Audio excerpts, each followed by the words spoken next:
the office of SGA last night, 34 points, 5 boards, 7 assists, 38 minutes, of course. I know the year Jokic is having, and I know I said in the podcast that if the standings, for some reason, the standings come to place where Denver is probably within a few games of the number one seed, Oklahoma City Thunder, that we might have to consider, Jokic the MVP front runner. I don't know if I don't know if I can do it as great as he's been this year.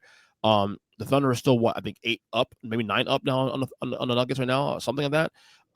So the Thunder are 54-12, the Nuggets are 42-24. So I mean, the Thunder or the Nuggets, I guess you could say, have double the losses. So yeah, so it's 12 back now, right? I'm not mistaken, right? No. There you go. 12 back in the loss. So I mean, Oklahoma City is 12 clear of both Memphis and Denver, who are tied for second. I think it's clear that Jokic is the best player in the NBA. I don't think he wants to argue with that. But what is also clear is that I think SGA it's a wrap. Barring OKC's does a fade to the last month, which I don't see happening.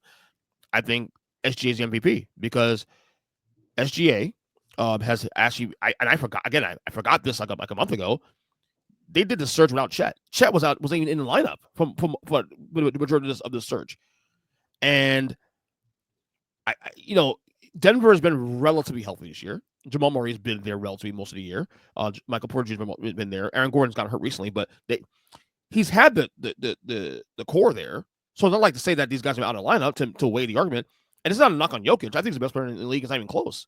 But I think when you look at MVP, I think at the same time, wins and losses have to matter. And when you're 12 up right now in March against everybody else in the Western Conference, you have to give that some credence. And I think I don't know where you stand on this one, but I'm still SGA, and I probably put a little more space now between SGA and Jokic now in the MVP race. Who you got in the MVP right now? Yeah, I think two things can be true. One, Jokic is the best player in the league, and two, Shea should and will win MVP. Like LeBron didn't win MVP for 12 straight years when he was the best player in the league when he was with Cleveland and Miami and all that. So I mean, I don't think that you just automatically give it to the best player in the league. I think that the year that Shea has is beyond worthy of an MVP nod, and I'd be shocked if the voters didn't give him that based on the fact that, I mean, they've got half the losses that Denver does. I mean, you go through a season, you win, let's say they wind up winning 67 games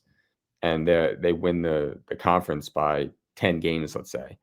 Like, how do you not reward him for being one of the top scorers in the league, for being one of the top distributors in the league, for playing strong defense? I mean, it's not like he's a traffic cone out there. So, I mean, like, he does everything on the floor you need him to do. They're arguably the best team in the league. And I feel like historically, be it Derrick Rose, be it James Harden, like, guys have won MVP awards because they've gotten their team to a place that people didn't think they were going to go, instead of just handing the award to the league's quote unquote best player. Right. So the numbers that Jokic is putting up are phenomenal, but I mean, at the end of the day, like, they haven't contributed to winning the way that Shea's numbers have. In comparison, right. In comparison, just between those two. So I agree that it's a 2-horse race, but I, at this point, would say that, like, Shea is, like, I don't know what the Vegas odds are, but I mean, he's probably like, I don't know, minus 550 or minus 700 to win. I'll tell you right now. Hold on. MVP, and Jokic is probably like plus 300.